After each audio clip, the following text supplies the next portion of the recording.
This week on To the Contrary.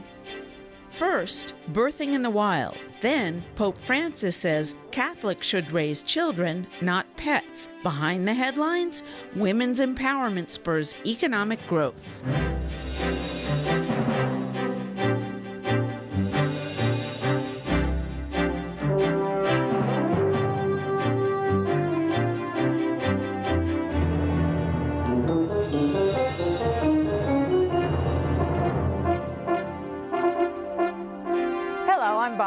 Welcome to the Contrary, a discussion of news and social trends from diverse perspectives. Up first, births at home and births in the wild. Lifetime TV, the commercial woman-oriented cable channel, is creating a program on women who give birth in the wild. It was inspired by an online video of an Australian woman giving birth outside that has received more than 20 million views. Despite the silly season aspect of this show, it raises serious questions about women wanting to escape the hospital system, which certainly has its drawbacks. But a recent industry-backed study showed hospital births are 4 times safer than births outside the system, most of which are at home. Home births are still quite rare, but rising, up to 1.33% in 2012, according to government figures, and up to more than 2% for white women, who are a lot more likely than women of color to give birth at home with a midwife. So, Delegate Norton, why is home birthing on the rise? Bonnie, that's what I want to know. I can only hope that this is a hapless fad that will fade before somebody dies. Finally, we agree on something, Delegate Norton. It is on the rise. I think it is a fad. And there is some concern people have about MRSA and other of the superbugs going into the hospital, but it is much safer to have your baby in the hospital than at home. Well, to the point of why, many women are concerned by the over-medicalization of childbirth, and they feel that's happening. And I don't think it's a surprise that the people who have access to home birth and who are using it are women with more money. When I first heard about the show, I thought, for example, it was created by some group that was trying to critique the healthcare system and Obamacare. I'm just glad to hear that they do actually have medical people on staff that can jump in if needed. Well, but, getting to your point, I mean, why is it white women who are doing this more than persons of color, women of color? I was really surprised by that difference. Well, that's a fascinating question, and going kind of into the deep history, it actually was more often women of color who were giving birth at home with midwives. And what happened was there was regulation, and birth came to be more and more a medical event in the hospital. These days now, ironically enough, the only women who have access to home birth if they want it, not setting aside the merits of whether that's a good idea for them or not, are women who have more money, who of course tend to be white because of the impact of racism in society today, and who has resources and who doesn't. One thing that's really interesting, my colleague Emily Crockett at RH Reality Check was recently covering a bill in Delaware that would make midwifery in the home for a home birth legal. Strangely enough, over 20 states in this country have rules that effectively make it illegal for an attendant who is trained to be present at the time of a home birth. So, but wait a second, I want to get back to something you mentioned. Yeah. The whole thing about, a large part of home birthing is it's supposed to be cheaper. It's $3,000 versus $10,000 for a hospital delivery. Why are you saying that it's women who are richer who are turning to home birth? Oh, that's a great question. Yeah. So the issue is that, insurance won't cover home birth. And in fact, that's a huge issue, and why it's difficult for women to have a regulated legal home birth with attendants there, because the insurance company doesn't want the liability. And certainly for poor women, many of whom are Medicaid recipients, Medicaid is not going to cover it, and I don't think it should. But I do think it does raise some very, very serious questions. When you look at the problems that are likely to be attendant, and particularly now, birthing, one of the reasons women don't die young now is that it is much safer to have a child today, and it's much safer because of medical intervention, because of all of the access, and the children themselves. My first child was a breech delivery. He was very, very late. He had the cord wrapped around his neck 3 times. If I had tried to do that at home, I would not be the grandmother of 5 wonderful grandkids from that son. I mean, I just think that women have to really think long and hard about these decisions. I don't think it makes sense. I certainly don't buy over-medicalization, because you can speak with your own Well, doctor. C-sections, I mean, first, we should bring in that a lot of reasons C-sections are now so prevalent. Yes. And one reason women are giving birth at home is to not get into a situation where that's Well, but used. you don't have to have it. And if you're worried about over-medicalization, speak with your obstetrician. Speak with your own doctor. And you can easily find a doctor who will do it the way you want to do it without going out in the forest to have your baby. And I say without going at home. I think the reason that women who from minority groups don't do this, when you talk about those women in the early part of the 19th century who died, you're talking first of all, you're talking disproportionately of women. There were more grave tombstones of women because they died from childbirth and didn't make it into old age. But then you're talking about people who remember their grandmother, what their grandmother said, and their grandmother said, and their great-grandmother said, and who welcome the opportunity to have a safe childbirth, especially since people of color tend to lose their children more often than white women. Your thoughts, Karin? Yeah, I mean, look, am I going to watch this show? No. But, you know, some people do make the decision to have home births and to go to birthing centers, and it is good to have a healthcare system that allows for options. I don't think a show like this should really be promoting it without letting people know that there is kind of medical attention there. And I don't plan to watch it, but we do want women to have choices when it comes to childbirth. What about... Well, it's several questions. First of all, what about the fact, shouldn't hospitals just be putting births in less medical type? I mean, what if they just had rooms with living rooms and a bedroom? They do. Okay, all over the place? Not all over the place, but that is an increasing trend. When you go in now, you know, to visit, you know, people who are having babies, they're much more likely to be in a much more home-like environment. And in fact, hospitals in general, except for, you know, if you're in there suffering from cancer or a car accident or in intensive care, they're trying to make the hospital environment more welcoming because it does affect the way you recover. And because it's a market system. When they see these other trends, they want to keep people coming to very expensive hospitals. Well, you know, personally, I think that women should have whatever option they want, even if they want to take a more dangerous option, that's up to them. But where I stop short on this is having other children at the birth. How does everybody here feel about that? I don't know how I feel about that. I mean, it's certainly in some, you know, it depends on the age of the child. Having had 3 kids, my husband was there for all of them, including the first birth, which was very unusual at the time. But when my son got into difficulty, they kicked my husband out of the room. So again, you have to use some common sense here. You don't want to also traumatize. It's not, you know, it's a bloody experience and it's a lot of pain involved, and you not necessarily want to traumatize young children. Well, that's a very important point. You know, by the time we see the baby, we see the beautiful part of childbirth. But childbirth is not beautiful when it's happening. Women scream and holler and blood and all the rest of it. I'm not sure I'd want my children exposed to that.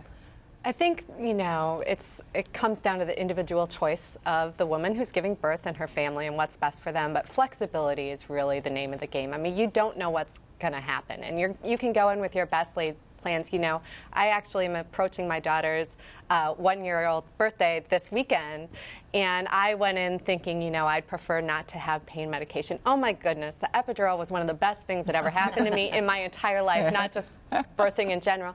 And I also wound up having an emergency C-section, and sometimes, you know, C-sections often get a bad name as well, that, you know, it's somehow not it's unnatural, or it's not a real birthing experience.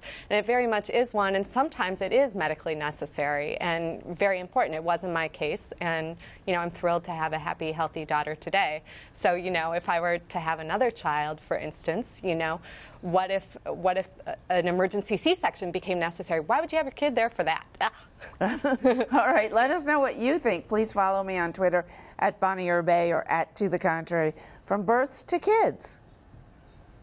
Raise kids, not pets. That's the message Pope Francis delivered to married couples this week. The Pope warned that having a dog or cat instead of a child might seem more comfortable, but couples without kids later regret, quote, the bitterness of loneliness, end quote, in old age. The birth rate in Italy, the United States, and other developed countries is sharply declining, although in the U.S. at least, the population is climbing rapidly, mainly due to immigration. While some followers praised Francis's message, groups concerned with human population's impact on the natural environment were critical. So why this message? Why now, Linda? Well, this is the Catholic view of marriage, and the Catholic view of the procreative act of sex is that it is always must be open to procreation, to the creation of a child. And so there's nothing surprising. But don't you find it a little bit odd coming from, I mean, everybody adores Pope Francis, I understand that, but coming from somebody who is not married and certainly never going to have children, to tell everybody else to go out there and do it? Not at all. That is the position of the Catholic Church. It has always been the position of the Catholic Church. And frankly, we are in a birth dearth, certainly in all Western countries. The United States population is not, first of all, immigration does contribute to our growth, but there's net negative immigration going on right now, and the reason it contributes to our birth is those immigrants are more likely to have more children than American-born. But all Western societies are suffering right now because populations are shrinking. And looking around the table, at least some of us, I'll just speak for myself, are aging. We need more people if we're going to have decent lives in the future, social services. You know, I hear all these conservatives saying, you know, oh, it's a graying society, there's not going to be anybody to take care of the old people. I hear the complaint, I never see the actuality of that. Well, never, look at Japan. Ever. You want to see it? Look at Japan. Japan is right now. Are there old people out in the street because there's nobody to take care of them? They are in an economic crisis, and they have not ever been able to come out because they're in an economic crisis with a booming economy? It is not a booming economy. Japan is just barely now, you know, coming out of the depression that it has been in for 2 decades. And the fact that their population has been shrinking is a dramatic factor. Look, population, people are good. People are good for the planet. I am very much on the other side, as you know, Bonnie, on this population issue. That's where we get our innovation. That's where we get our thinkers. That's where we get our climate change. Go ahead. But speaking, you know, I don't come from the Catholic point of view, but I think I can see what the Pope is saying.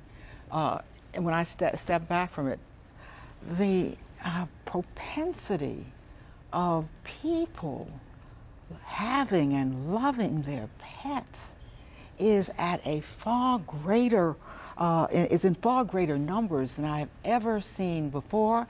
And there's no question in my mind that for a good many of them, they are taking the place of kids. Now, that said, that's their choice. So who would say they should make that choice?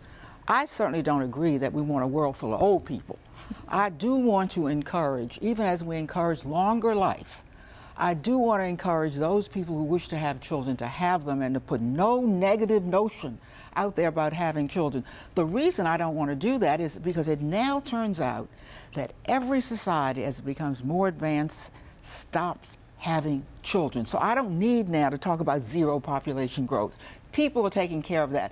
We need to think about what is it that would make people think it's all right to have children. And one thing that would make them think about it is after they bring children into this world and women are told to go out and work, there's some kind of child care, educational child care to take care of their children. We in the United States want to have it always. Can't do that.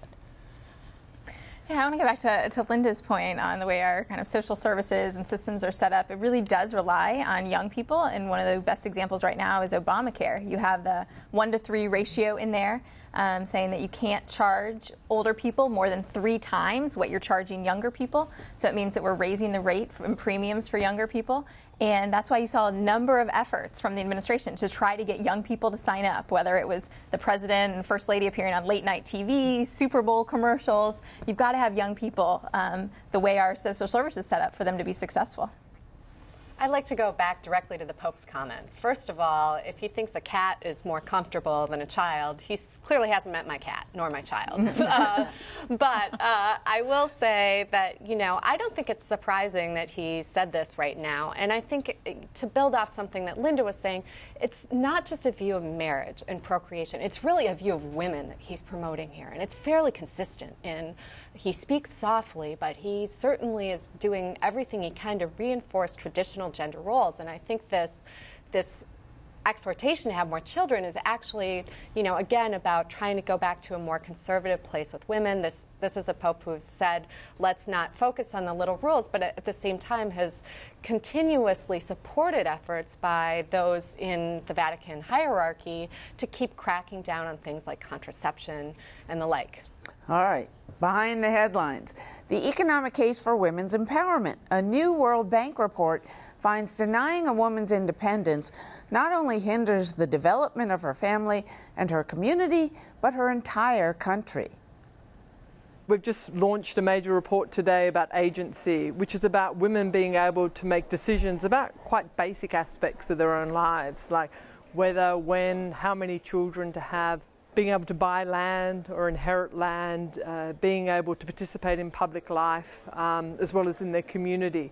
And what we see systematically around the world is that this is too often denied. The report shows in concrete economic terms how women's empowerment, or lack thereof, changes a country's economy. If you improve the equal opportunity or gender gap, actually you can gain 14% of your GDP larger or higher.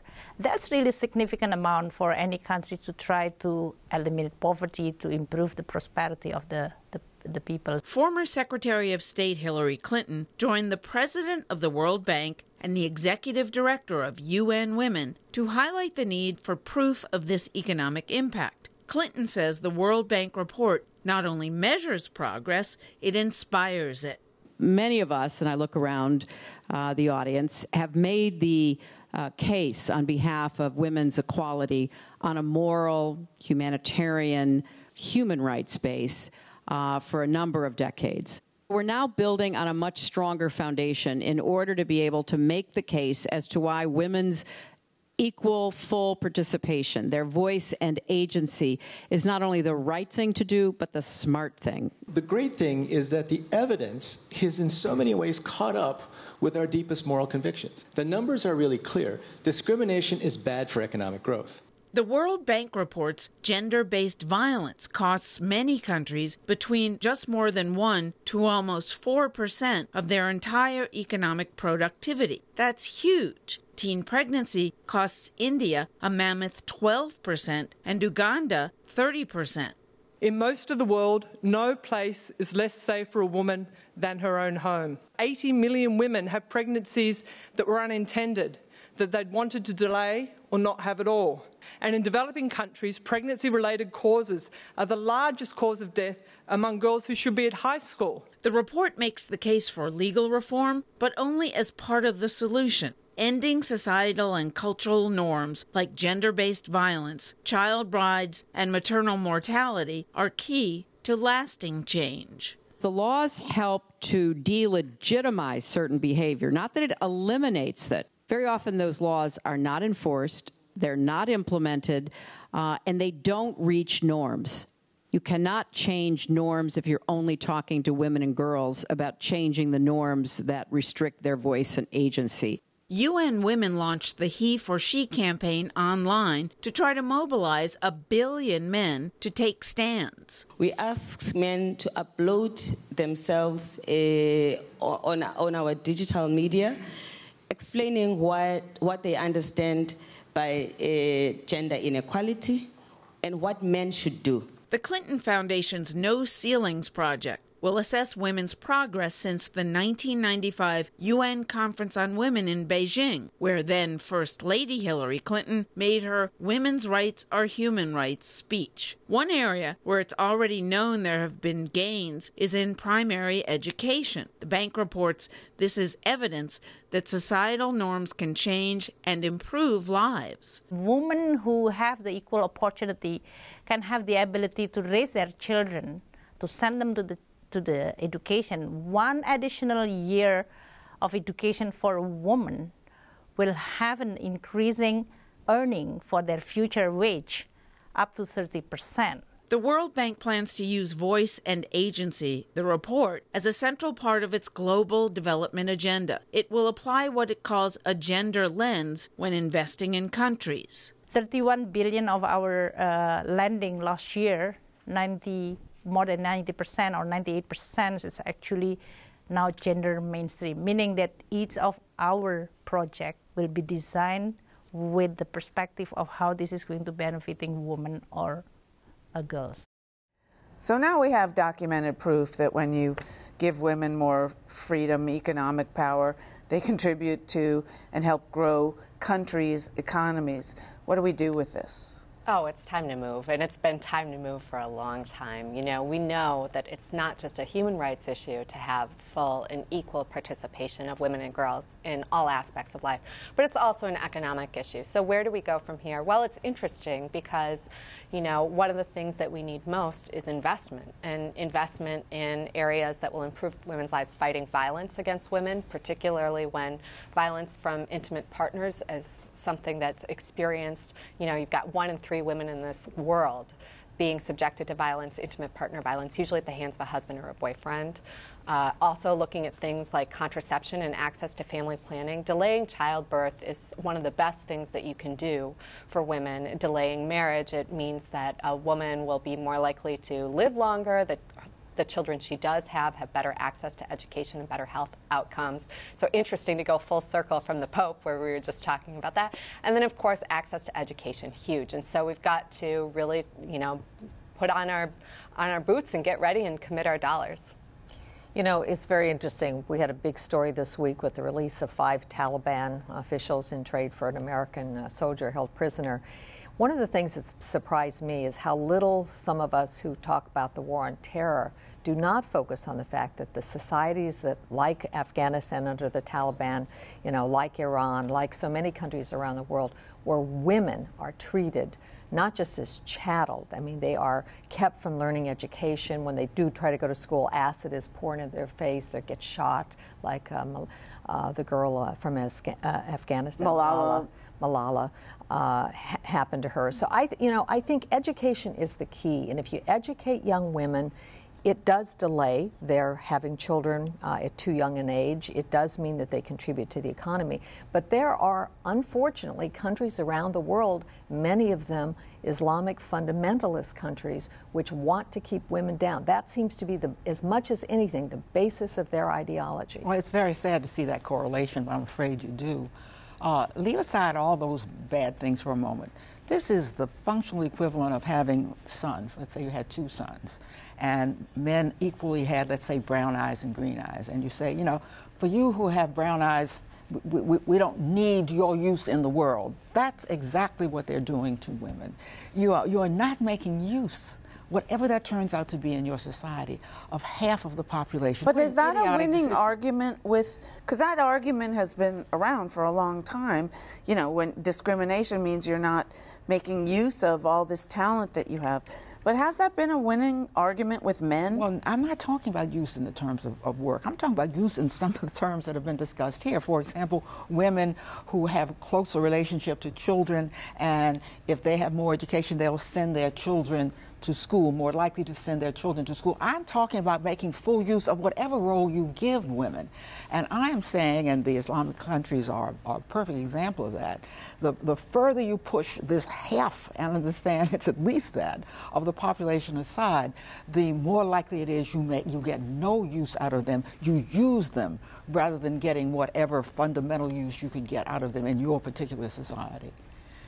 Yeah, I'm glad we're talking about, you know, the challenges that women face all around the world, because one of the things I would think was most interesting in the commencement season this year, you know, I speak on a lot of college campuses, and that's a constituency I work with a lot, is you had Ayaan Hirsi Ali, who was supposed to speak at Brandeis University. Right. And, you know, suffered genital mutilation, escaped an arranged marriage, and is really trying to draw attention. We've had her on the program twice. She's an incredible woman, and what Brandeis did was unconscionable. Yeah, and she's trying to bring attention to these issues. And then you have, you know, some student protests and faculty protests protests, shutting that down. So I hope reports like this and people like her who are speaking out will really shine more light on some of the challenges these women are facing around the world. Is this just a developing nation's problem, or is it ours too? I mean, women are not parity economically in this country yet. Of course they're not. And we have a moral imperative to address the equality of women everywhere in the world. And the specifics may be different, but the fact is we all deserve an equal shot. All right. That's it for this edition of To the Contrary. Please follow me on Twitter. Visit our website, pbs.org/To the Contrary. And whether you agree or think to the contrary, see you next week.